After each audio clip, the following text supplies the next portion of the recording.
Today, we are going to talk about crosshairs. The thing with crosshairs is everybody thinks they need the perfect one in order to become the best player possible. They sit there and they steal professional players. They're constantly changing it. And ultimately, you are just thinking about it way too much. This video is going to be very simple, very clear to follow. We are going to get you the best crosshair for you while helping you understand what mistakes you should be avoiding when searching for one. This video is brought to you by SkinsMonkey, the best CS2 trading site out there. Swap out your low quality skins for fresh new ones using all of their trade features. I love the filters that you can use to get the exact skin that you desire. I have personally used SkinsMonkey to build my inventory over the years. Right now, use my code CoJo at the checkout for an insane 35% deposit bonus. The best part is that you will receive a $5 bonus by clicking the link in the description. Let's start with the crosshairs that you 100% should be avoiding. The first one is actually going to be a dynamic crosshair. I know that a lot of you guys like it when they change depending on what weapons you're using.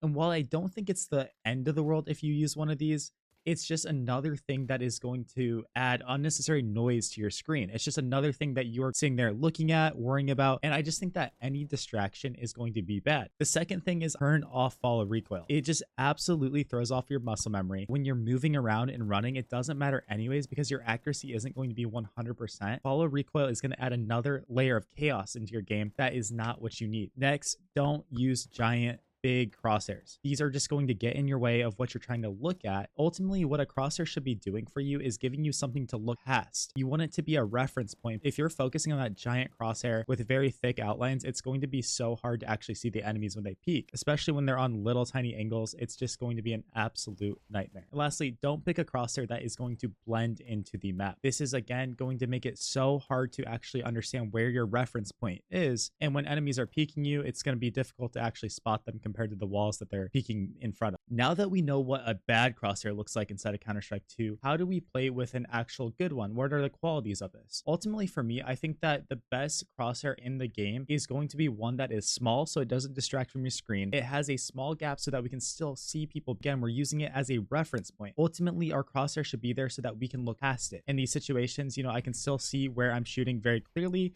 But if I need to look at it as an anchoring point, it is still there. It should also be a color that is very recognizable. When you're using a crosshair that is maybe black or even a white crosshair, either it blends in with the background or it's just hard to distinguish from certain things going on. It's also why a red crosshair is pretty bad because when there's blood all around the map and stuff, it can be very difficult to actually see people. So generally people use very neon colors like green, light blue, maybe yellow. Yellow can get kind of blended in on the dusty map. And a fair point is sometimes you want to change crosshair colors depending on what map you're playing. If I'm playing Ancient, it's actually going to be more beneficial for me to switch off of this highlighted green one onto more of a blue one so that my crosshair is a little more distinct from the background. So I can link this workshop map down below so that you guys can actually sit in here and play around and build your own customized crosshair. You can change the style of it, the size, the thickness, the gap, the outline. Ultimately, I think it's okay if you play with an outline, but in 2025, most players prefer to not have it. And generally most crosshairs are without it. It's very old school to have an outline. I'd say never play on T-shape. That is really bad. And like we said, stick to either green, neon. I'd say those two are the go-to, and maybe pink, maybe white. If you guys are curious on how to import a crosshair, I'm actually going to link mine down below. You can try it out. It's one of the most popular right now. It's just Donk Crosshair with the green variant of it. All you have to do is go into your settings menu here. Go ahead and find game. You can click it up here and it's going to pop up here to crosshair. So go ahead and click the share or import button.